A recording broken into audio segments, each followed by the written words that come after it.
سامعین السلام علیکم ورحمۃ اللہ وبرکاتہ۔ الحمد للہ رب العالمین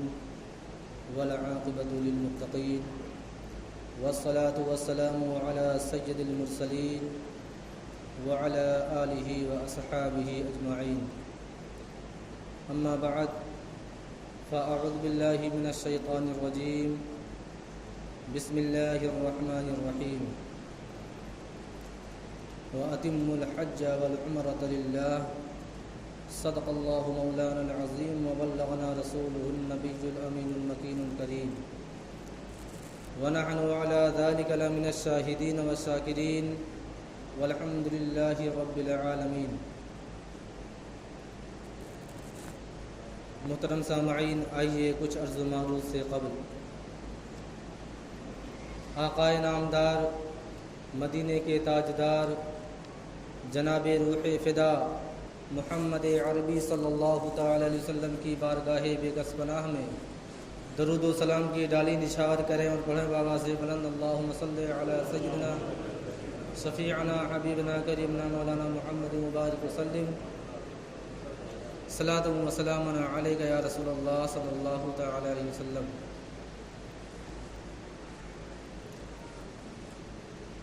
میں نے جس آیت مقدسہ کی تلاوت کا شرف حاصل کیا، اللہ رب العزت ارشاد فرماتا ہے، وَأَتِمُّوا الْحَجَّ وَالْعُمْرَةَ لِلَّهِ، یعنی حج اور عمرہ اللہ کے لیے پورا کرو۔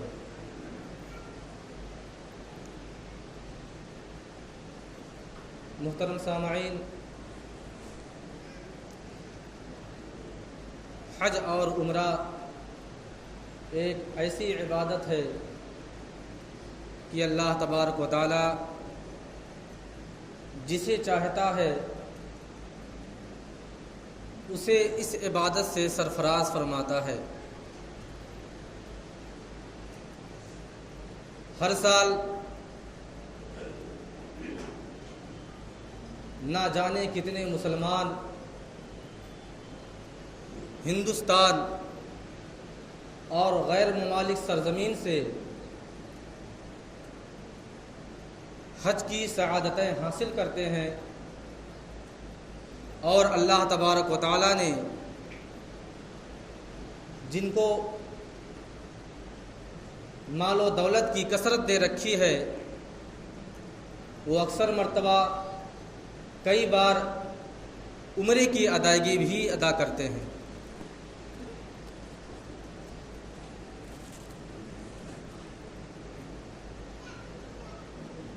محترم سامعین، اسی حج میں ایک ایسا ارکان ہے جسے سعی کہا جاتا ہے، جو کہ دو پہاڑیوں کے درمیان، جس کا نام صفا اور مروہ ہے، اس کی دوڑ لگانی ہوتی ہے۔ اب اس کی شروعات، جیسا کہ میں نے پہلے جمعہ کو بتایا تھا، کہ حضرت ابراہیم رضی اللہ تعالی عنہ کی بیوی حضرت ہاجرہ اور ان کے نور نظر حضرت اسماعیل رضی اللہ تعالی عنہ کو جب سنسان اور بیابان میں حضرت ابراہیم چھوڑ کر چلے گئے، اور جو کھانے اور پینے کا سامان تھا جب ختم ہو گیا اور حضرت اسماعیل کی جان کے لالے پڑ گئے، تو حضرت ہاجرہ کو فکر ہوئی کہ کہیں میرے بیٹے کو کوئی نقصان نہ ہو جائے۔ اسی وجہ سے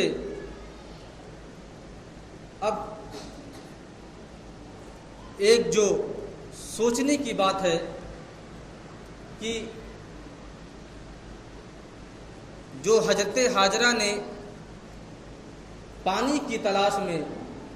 صفا اور مروہ کی دوڑ لگائی، تو حضرت ہاجرہ نے پانی کی تلاش میں جو آپ گئیں، جس کے لیے ہر کوئی جانتا ہے کہ حضرت ہاجرہ ایک نبی کی بیوی ہیں، تو دوسری طرف سے ایک نبی کی والدہ بھی ہیں، اور حضرت ہاجرہ نے دوڑ کس کے لیے لگائی؟ ساری دنیا جانتی ہے کہ حضرت ہاجرہ نے جو پانی کی تلاش کی، صفا مروہ کا چکر لگایا، وہ اپنے لخت جگر اور نور نظر کے لیے کیا۔ لیکن میں آپ کو بتا دوں کہ حضرت ہاجرہ نے صرف اور صرف اپنے لخت جگر اور نور نظر کے لیے چکر نہیں لگایا، بلکہ ہمیں اور آپ کو یہ بھی معلوم ہونا چاہیے کہ حضرت ہاجرہ نے ایک نبی کی پیاس کے لیے چکر صفا اور مروہ کا لگایا، یہ بھی بات معلوم ہونی چاہیے۔ اب یہیں سے اس بات کا اندازہ ہو جاتا ہے کہ اگر کسی نبی کے لیے اگر دوڑ لگائی جائے تو اللہ تبارک و تعالیٰ اس دوڑ کو، اس چکر کو اتنا پسند فرماتا ہے کہ اپنے بندوں کے لیے حج کے ارکان میں شامل کر دیتا ہے۔ تو کیا اگر ہم اپنے نبی کی محبت میں اگر دوڑ لگائیں تو کیا اللہ تبارک و تعالیٰ ہماری مقبولیت نہیں فرمائے گا؟ یقیناً فرمائے گا، لیکن اس کا ایک ذریعہ ہونا چاہیے، اس کے لیے دل میں اپنے خلوص ہونا چاہیے کہ اپنے نبی سے ہم کتنی محبت اور کتنا عشق کرتے ہیں۔ محترم سامعین، اور دوسری طرف میں نے پچھلے جمعہ کو کچھ باتیں رکھی تھیں اسی تعلق سے، اور کچھ باتیں رہ گئی تھیں، جیسے کہ خانہ کعبہ کے کنارے جو حاجی گئے ہیں مشاہدہ کیے ہوں گے کہ ایک جو گولڈن کلر کا گنبد نما ایک نشانی ہے جسے مقام ابراہیم کہا جاتا ہے، اس کے اندر کی تمام حالات کو پچھلے جمعہ کو بتایا تھا کہ جو پتھر ہے کیسا ہے، کیوں ہے، اور کس لیے لایا گیا، اور اس کا مقام اور مرتبہ کیا تھا۔ تو دوسری طرف اگر آپ غور کریں گے تو آپ کو یہ بات معلوم ہوگی کہ حضرت ابراہیم نے جس طرح اس پتھر پر اپنے قدموں کو رکھ کر کے خانہ کعبہ کی تعمیر فرمایا تھا، تو دوسری طرف حضرت ابراہیم نے ایک اور نشانی چھوڑی تھی، جو اس پتھر کا مقام اور مرتبہ بیان کیا جاتا ہے۔ ایک تو یہ کہ اللہ کے ایک برگزیدہ بندے حضرت ابراہیم خلیل اللہ علیہ الصلوۃ والتسلیم کا قدم مبارک اس پر پڑا تھا، تو دوسری طرف جب آپ نے خانہ کعبہ کی تعمیر مکمل کر لی تھی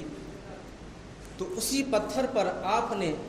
اپنے قدموں کو رکھ کر کے اللہ رب العزت کی بارگاہ میں دعا فرمائی تھی، جس کا ذکر قرآن مجید میں بھی آتا ہے،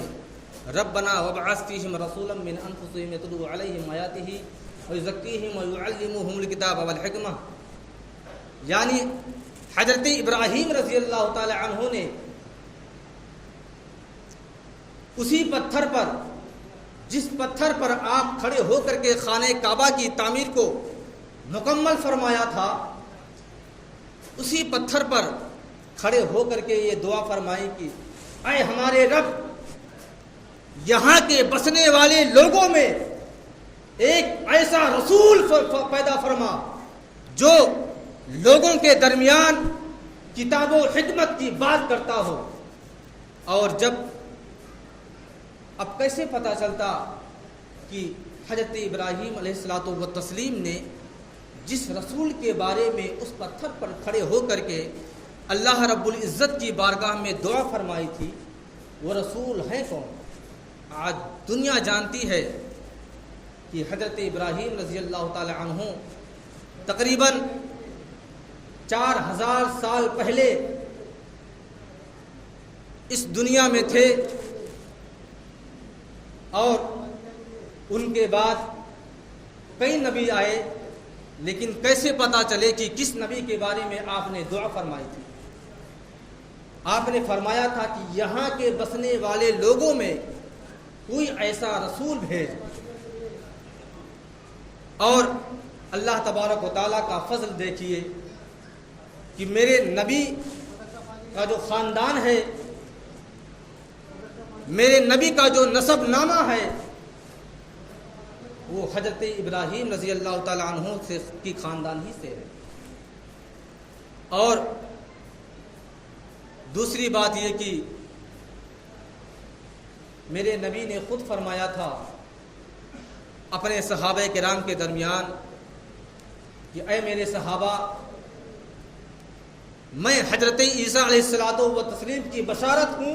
تو دوسری طرف حضرت ابراہیم رضی اللہ تعالیٰ عنہ کی دعا بھی، آپ حضرت ابراہیم علیہ الصلوۃ والتسلیم کی دعا ہیں۔ اب پتہ چلا کہ جس رسول کے بارے میں حضرت ابراہیم نے دعا فرمائی تھی، وہ رسول کوئی اور نہیں بلکہ ہمارے نبی ہی کی ذات مبارک۔ محترم سامعین، مکہ المکرمہ اور مدینہ المنورہ کی رونقیں اور وہاں کا نورانی ماحول صحیح طریقے سے وہی حضرات جانتے ہیں جو حج یا عمرے کی ادائیگی کرنے کے لیے وہاں سے ہو کر آ چکے ہیں۔ کئی حاجی ہمارے سامنے بھی موجود ہیں، یقیناً ان لوگوں نے مشاہدہ کیا ہوگا کہ مکہ المکرمہ میں رہ کر کے جن کی فلائٹ اس طرح ہوتی ہے کہ پہلے ان کا مکہ المکرمہ کی سرزمین پر ٹھہرنا ہوتا ہے، ان کے دلوں سے پوچھئے کہ اس کے عشق رسول کتنی انگڑائیاں لیتا ہے کہ یہ دن جو ہمیں مکہ المکرمہ میں گزارنا ہے، یہ دن کب ختم ہوں گے اور مدینہ المنورہ کا سفر کب طے کیا جائے گا۔ ہر حاجی کی سب سے زیادہ تمنا ہوتی ہے کہ جلدی اور جلد از جلد مدینہ المنورہ کی سرزمین پر پہنچا جائے، روضہ منورہ کی زیارت کی جائے۔ حاجی کے دلوں سے پوچھئے کہ جب مکہ المکرمہ سے کسی بس یا ٹرین پر سوار ہو کر کے مدینہ المنورہ کا رخ کرتے ہیں تو ان کے دل کے اندر عشق رسول کس طرح انگڑائیاں لیتی ہے کہ 1 کلومیٹر تک شمار کرتے ہیں۔ جب حاجی بس میں سوار ہوتا ہے، اپنے معلم سے دریافت کرتا ہے کہ مدینہ المنورہ کی سرزمین کتنے کلومیٹر بچا ہے، کب روضہ منورہ کی زیارت کب ہوگی، مسجد نبوی کے اندر دخول کب کیا جائے گا۔ آپ کسی حاجی سے پوچھیں کہ جب حاجی مدینہ المنورہ کی سرزمین پر پہنچتا ہے، ہزاروں لاکھوں لائٹیں لگی ہوتی ہیں، لیکن ان تمام لائٹوں اور بتیوں کے درمیان بھی کسی حاجی کو یہ نہیں پوچھنا ہوتا کہ روضہ منورہ ہے کہاں، مسجد نبوی کس جگہ ہے۔ وہاں کی رونق، وہاں کی نورانیت اور وہاں کی فضا ہی ایسی ہوتی ہے کہ ہر حاجی کا دل تڑپ اٹھتا ہے کہ روضہ منورہ میرے نظروں کے سامنے ہے، مسجد نبوی میرے بغل میں ہے۔ وہاں کی محبت، وہاں کی الفت ہر اس بندے کے دل میں ہوتی ہے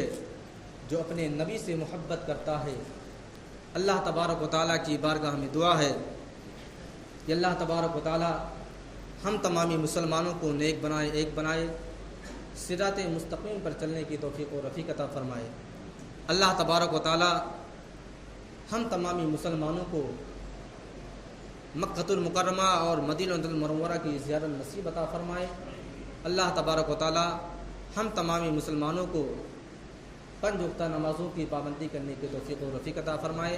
وآخر دعوانا الحمدللہ رب العالمین۔ السلام علیکم۔ جو حضرات سنت ادا نہ کیے ہوں سنت ادا کر لیں۔